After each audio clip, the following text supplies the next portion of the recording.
How to make a big picture fit wallpaper iPhone. So there are actually two ways to do that. First is either you can crop the photo before applying it to wallpaper, or just resize it via wallpaper directly. So first is you want to go here to your photos. Choose the photo. For example, this picture, right? It's quite big to fit on a wallpaper. So what we're going to do is on the upper right, you'll see edit here. Click on edit.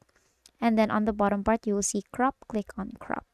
Now here, all you have to do is to, they're actually on the upper right, you'll see this icon.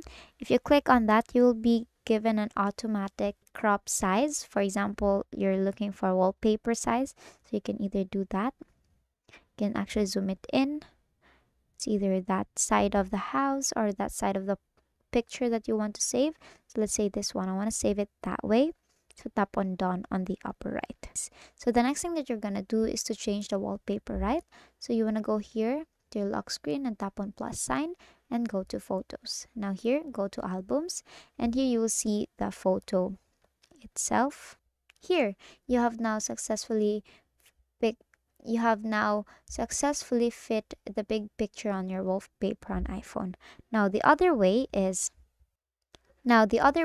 to edit it directly to your wallpaper. So to do that, go here to your plus sign, photos directly, and choose the photo here. For example, this one. Now it will automatically be reshaped here, and you can actually pinch to move it around where you want to save it, or which part you want to save it, or which part of the big picture you want it to fit in.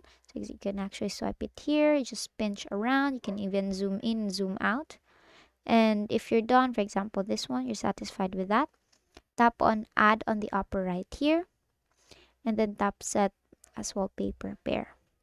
And basically, if you go here to your lock screen, you have now successfully make a big picture fit to a wallpaper iPhone. And that is all for today. If this video helped you, please don't forget to like, share, and subscribe to the YouTube channel to show your support.